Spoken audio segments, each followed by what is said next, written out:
So there is a huge range today of different styles and shapes of implants. So the first split is silicone or saline.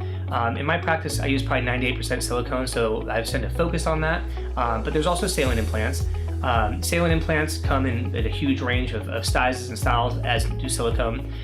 When people often come in and say, well, what does a style mean? Or what's a profile mean? Well, for any given implant, you can have an implant that's low profile, it's not very tall, so you fit the width of the breast without changing the projection and making the breast too obvious. You can have a moderate profile, which gives you a little bit more of an obvious change. You can have a high profile or extra high profile. All that means is various states of how much does that implant stick up off the chest.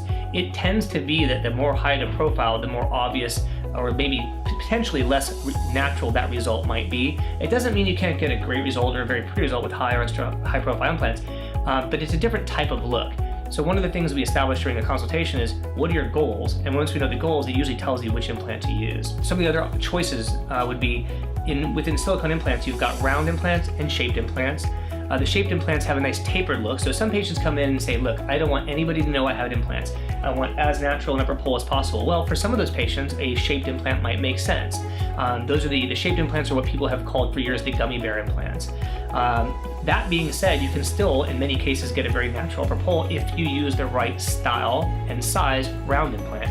So it very much depends on what does the patient want, and then you have to walk through the pros and cons of using round versus shaped. The shaped implants are a little bit more expensive.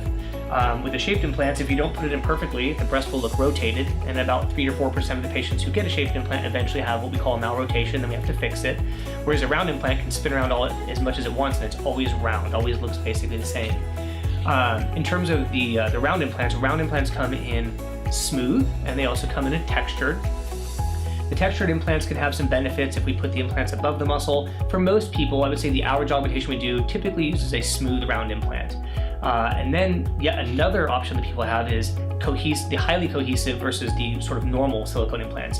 So the highly cohesive gel is what made the gummy implant what it is, the gummy bear implant. The highly cohesive gel is what allows that gummy bear implant to maintain that shape. Well, there's some other reasons to use that highly cohesive gel. So the implant companies have now taken that gel and made it available in round implants. And that round implant can be smooth or it can be textured.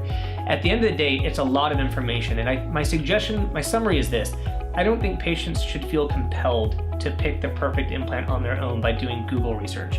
What they really need to do is go in and share their goals with the doctor, and then learn in a conversation where you can have a much longer, more detailed conversation like that, even more so than we're doing now, and listen to those pros and cons.